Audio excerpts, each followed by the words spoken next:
1999 में कारगिल जंग में शहीद हुकूमत हिंद की तरफ से शाहिद मोहम्मद सनवर हुसैन के घर आर्मी के जवान पहुंची। तकरीबन 25 साल के बाद हुकूमत हिंद ने ये सर्टिफिकेट कारगिल के जंग के शहीदों के हवाले किया। मुर्शिदाबाद जिला के वाहिद मोहम्मद सनवर हुसैन 1999 की कारगिल जंग में शहीद हुए थे। हुकूमत हिंद की जानिब से बुद्धे थाने के शमूलिया गांव में शहीद सनवर हुसैन के घर पहुंची। शहीद सनवर हुसैन की मां और दादा के हाथों में सर्टिफिकेट और मोमेंटो पेश किया और जवानों ने शहीद सनवर हुसैन को शहादत दी।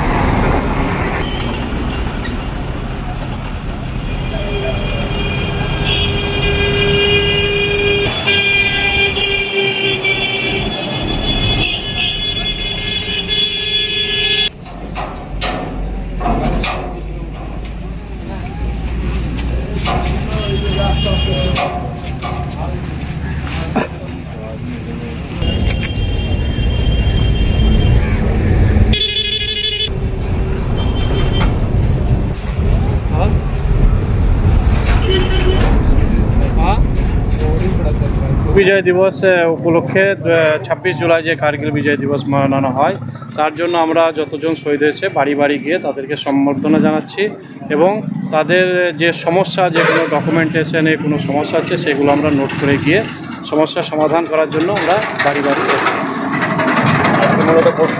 প্রশংসাপত্র প্রদান, হ্যাঁ প্রশংসাপত্র আর একটা মোমেন্টো গিফট দেওয়া হচ্ছে। 31 আগস্ট 1999 সালে কারগিল যুদ্ধে শহীদ হয়েছিলেন। কারগিল সেনা বিভাগে নায়েব সুবেদার র্যাঙ্কে ছিলেন। 26শে জুলাই কারগিল বিজয় দিবস উপলক্ষে ওনারা আমাদের বাড়ি এসেছেন। আমরা খুবই আনন্দিত। দীর্ঘ 25 বছর পরে যে ওনারা আমাদেরকে মনে রেখেছেন এটার জন্য আমরা নিজেকে গর্বিত মনে করি। বাড়িতে এসে আপনাদের খোঁজ খবর নিন? হ্যাঁ, আজকে খোঁজ খবর নিন এবং তার জন্য আমরা খুবই আনন্দিত। ঘটনাটা কোথায় ঘটেছে? কারগিলে দ্রাস।